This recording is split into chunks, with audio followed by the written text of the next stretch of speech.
Hello and welcome to Van TV Media. If you're new here, don't forget to subscribe to the channel, like the video, and share it with your friends to get daily updates. What's up, guys? Welcome back to Van TV Media, guys. If you're new, please just consider subscribe to the channel and turn on the notification bell so that in case we do upload any story, will be the first one to view. Thank you, my people, for the new come and subscribe to the channel, and for the returning subscribers, I appreciate so much because you've done this channel to be amazed. I appreciate so much. Thumbs up.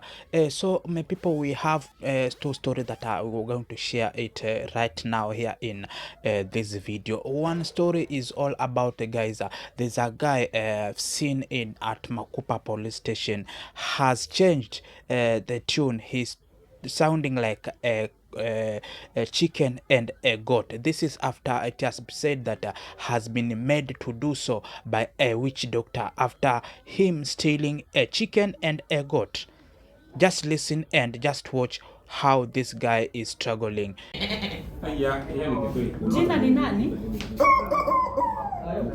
Kwa sasa jina ni kuku.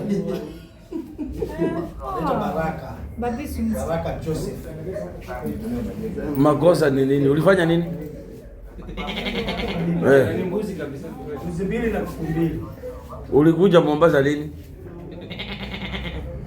Sasa Wakamba mbona wako hivi lakini? Wewe ni kabila gani? Nyumbani ni wapi? Wakamba mbona wako hivi lakini? Nyumbani? Amesema nyumbani Nairobi, mzaliwa Nairobi. Wakamba mbona wako hivi lakini? Liba wapi? Na mbuzi iko wapi baba tuwarudishie? Abandi sasa mpe karatasi aandike ndio tumuelewe. Ameandika? Ameiba ya Mkamba. Aliba mbuzi mbili na nini? Mbili na kuku mbili. Nairobi. Baba.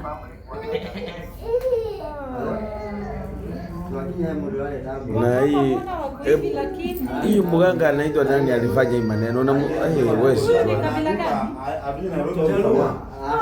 Wewe ni Mjaluo wapi?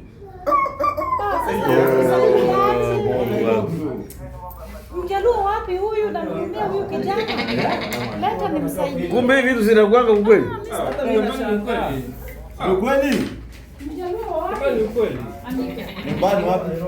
Unamea nini zinakuja kwa kichwa na zamani ni ukweli. Wewe ni Mjaluo. Nataka nijue hiyo mtu amefanya maneno nimtembelee hata mimi. Huyo au rafiki yako? Huyu ndamuona kabisa. Mjaluo wewe. Sasa andika. Andika wewe ni mtu wa wapi? Nairobi. Nairobi. Sasa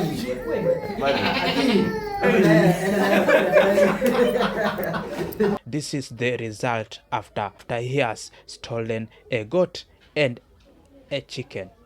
In another story is that you remember what happened in quick matter that is there in OTC in Nairobi, where people most people there are some of the people have found in the supermarket dead. Fred Ogola has revealed and has said something that might have been happened to those people, or so that they succumbed to death. And he has said that there is nothing like a gunshot that has happened to those people, but they have been killed by the tear gas which had been thrown into supermarket with a lack of ventilation. People succumbed to death by that tear gas. This is how he has revealed the full story on what happened in that quick mart supermarket. And you remember there's an old woman who just said the same story, just said the story that what happened in that quick mart. And this is all about what Fred Ogola has said on that incident. Professor Fred Ogola. One of the commissioners for People's Restorative Justice Commission. Yesterday was an eyewitness to what happens inside Quick Mart OTC supermarket. I went right inside. The policemen were all over the place. They were not allowing people to access the area, but even walk in that street nearby. We ate a lot of tear gas, but with a lot of resilience, I managed to get up to inside the supermarket. I also managed to talk to some eyewitnesses who observed the thing that happened between 4 p.m. on 25th up to very end yesterday, and they had a narrative they gave me. When I went to the supermarket, that narrative was confirmed. Now this is the thing. When I arrived at the supermarket, I found that all the goods were more or less all intact. The sugar, coffee, ungangano, name it, all the properties which were there were all more or less intact. There could also be electronic things which were there, which were not taken. I even went inside the manager's office, nothing was taken. And you hope that normally when people are looting, the easiest thing to loot is money. The manager's office was never broken into, nothing was taken. Even his computers were intact. He was even able to take the photos of those things. But I saw later that news came out that there was nobody in the supermarket, from Citizen, NTV, TV47 and the rest. I want to tell Kenyans that the story which is being told in the media currently is not true. This is what we need to believe.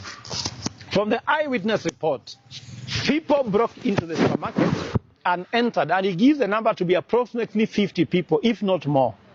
And after that, what followed was that the policemen tear gassed the place seriously. So there's a lot of tear gas that entered the supermarket. Unfortunately, that supermarket has very poor ventilation. And I'm sure you can go look at the walls, just look at the walls yourself. There's not even poor, there was no ventilation because the supermarket was locked by that time. That means that these people must have been suffocated by tear gas and died. When the policemen discovered that the tear gassing the supermarket when people are inside without ventilation was dangerous and the people are dead, then they came up now. Murkomen went on site, the policemen cordoned the area so that they can remove the bodies, is when they allowed the media to go in. Why didn't the policemen allow the media to go inside with them at the same time? Why was the media entering the place around 6 p.m.? When they knew very well in the morning, when Murkomen was there, there are bodies inside there.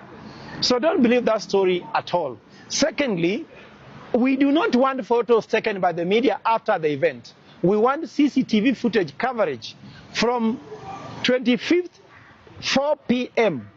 until 26th, 6 p.m.